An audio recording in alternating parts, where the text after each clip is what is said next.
Hi Aries, welcome to your week ahead taroscope with me, Raphael from Reydiant Reality. It's an absolute pleasure to have you. Thank you so much for being here. Thank you so much for joining me. Quick note, my readings are for your sun, moon and ascendant sign. So whether you're a sun, moon or rising sign, Aries, this is for you. And I always advise that you watch all three to get a clearer, more complete picture of how they're going to speak to you. With that said, remember they are general readings. Not everything's going to resonate with everybody, and that is just fine. You should always use your own discernment.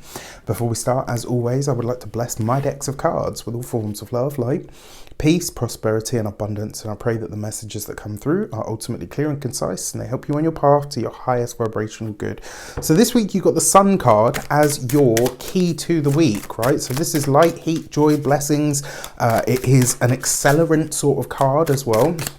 It does very often show up where you have an ease of some sort, right? I call this card like the cosmic green light. And one of the things with the Sun card, it tends to lessen or lighten your challenges, but it also enhances your blessings. So whatever comes out from here on in, you know it's going to be pretty good, right? The other thing with the Sun card as well, remember, sometimes this isn't necessarily a huge blessing that shows up. Sometimes it literally is just that smoother or easier path that happens to find you. All right, so if you are a continued subby, you know Rafi loves you. If you're new to my channel, please don't forget to like, share, and if you should so choose and this resonates, hit that subscribe button. Before we no, I've already done that bit. For your actions and options, you've got the Six of Swords, right? So for some of you, this could be a week where you are planning some form of travel. It could just as easily be that this is a week where things seem to kind of lighten up for you, which could actually be really nice. I mean, when the Sun is in the sign of Capricorn, it's already squaring your own sign.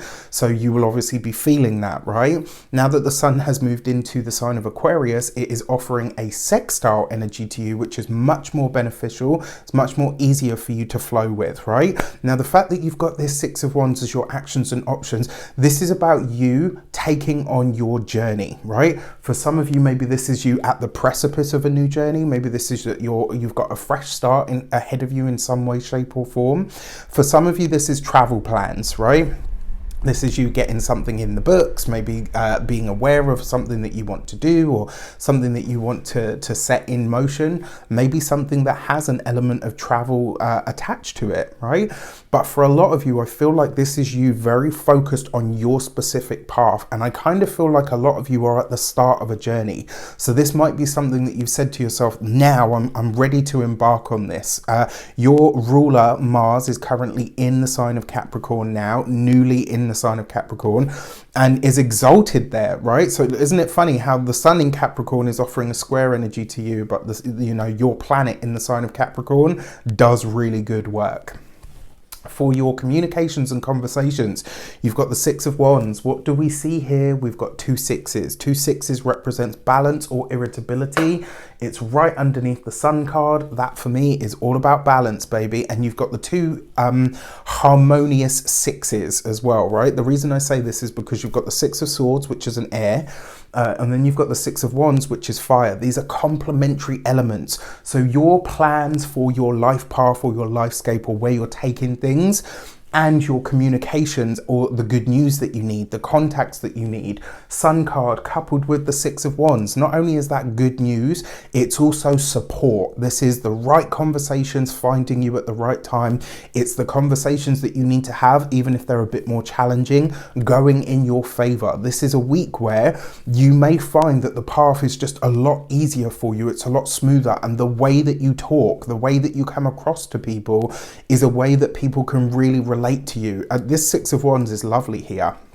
Now, for those of you that are employed by somebody else, if you want a pay rise, this is the week, right? This is the week for you to ask. With this much good energy hanging around for you, this is the week that you do it. If you're a business owner or you work for yourself in any capacity, this is the week for you to go after those big fish clients. This is the week where you are received very well, right? It's a card of victory and success, but it's also very often a card of celebrations after something comes together. And the words that I'm hearing in my head now are, I love it when a plan comes together, right? So this is great. For those of you that are retired or no longer working, if you ain't taking a vacation this week, And it doesn't even have to be that you're going anywhere. This could literally just be lounging on the sofa, having bubble baths, drinking Prosecco, eating bonbons. No, wait, that's my dream. All right. Just as an idea, right? This is the week where you really get to take your foot off the pedal and relax. For your love and relations, you've got the Chariot card. I mean, with so much travel energy in these cards, it would not surprise me if a lot of you are interacting with somebody overseas. If you're planning a trip or a journey of some sort, it wouldn't even surprise me if a lot of you are planning, especially, yeah, for those of you that are planning to get engaged, planning to ask somebody to marry you or anything like that, this energy bodes very, very well for you. It's really, really nice, I have to say. Excuse me. For those of you that are single, one way that this might show up is a handsome or beautiful foreign person and or stranger could become something quite serious eventually, right? It's like obviously the initial meet is one thing, but this looks like it could develop quite nicely. Now, the thing that I do want to say to you is if you are single and you do meet somebody, don't jump all in, right? Still take it at a pace. Remember, Venus is, at this point, at the end of this week, Venus will be direct, but she's only just started to go direct. So she's still picking up steam, right? And then on top of that, Mercury will go direct on the 4th, well, let's say the 3rd or the 4th of February. So there's still a little bit of a laggy energy in the air, all right? So just keep that in mind. It's all going well for you this week. Don't mess it up by going too quick. For those of you, I've already mentioned those of you that are long-term partners, etc. But if you're already married, this could literally be something that you and a partner had already set into motion now starts to yield results. You now start to see the payback for all the hard work, the time, the effort, and all the rest of it that you've put in. For your money and materials, you've got the 4 of Wands.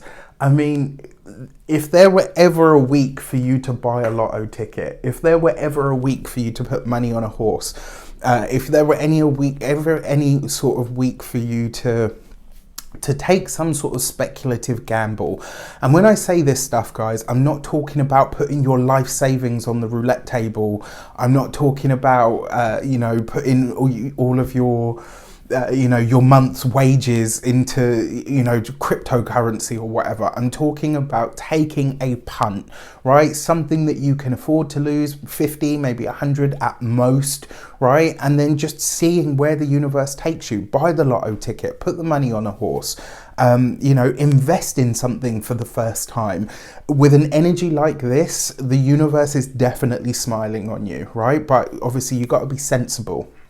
When it comes to your physical health and vitality, the 4 of Wands is beautiful. This is a warm, vibrant energy. It is loving and kind, but it's also foundational, right? So what this tells me is that this week, your mind is working optimally, right? So I kind of feel, if I'm honest with you, that sun card, it's like the sun piercing through fog this week. So this is like kind of the feeling that I feel you're going to have. So this might even be your own health starts to really improve. When it comes to your home and environment, the 4 of Wands is a card of the home and the environment, and also the foundation, being your home. This is a week. This is a week, Raph, where it looks like a lot of you are starting to consider the home that you are in. Is it time to move on? So for your new moon message, so that new moon in the sign of Aquarius is happening from the ascendant, it's happening in your 11th house, to a lesser degree the sun and the moon, which is all to do with benefactors, people that can help you, people that want to step forward with you, your social groups, your social ties, larger institutions that you may be tied to in some way, shape or form.